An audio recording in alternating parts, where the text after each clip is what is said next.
I have a plan. এই পরিকল্পনা দেশের মানুষের স্বার্থে।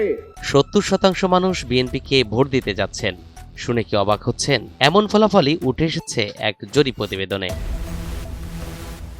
ত্রয়োদশ জাতীয় সংসদ নির্বাচনকে সামনে রেখে জরিপ চালাচ্ছে বিভিন্ন সংগঠন ও প্রতিষ্ঠান। সোমবার বেসরকারি সংস্থা eminence associate for social development নির্বাচন নিয়ে এক জরিপ প্রতিবেদন প্রকাশ করে। প্রতিবেদনে উঠে আসে 70% মানুষ বিএনপির পক্ষে আর জামাত ইসলামীর পক্ষে 19% মানুষ। সারা দেশে 300 সংসদীয় আসন থেকে সশরীরে 20,495 জনের মতামত সংগ্রহ করা হয়। গত বছরের 20 ডিসেম্বর থেকে চলতি বছরের 1 জানুয়ারি পর্যন্ত এই জরিপ পরিচালিত হয়। জরিপের ফলাফলে দেখা যায় আগামী নির্বাচনে কাকে ভোট দেবেন।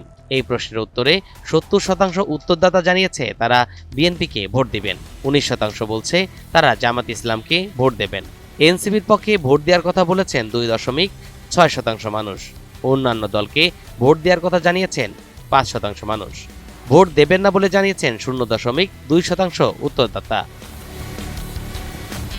সুষ্ঠু ও নিরপেক্ষ নির্বাচনের প্রত্যাশা নিয়ে এই জনমত জরিপে সাধারণ মানুষের রাজনৈতিক আকাঙ্ক্ষার সামগ্রিক চিত্র ফুটে উঠেছে, এমনটাই মনে করছেন বিশ্লেষকরা।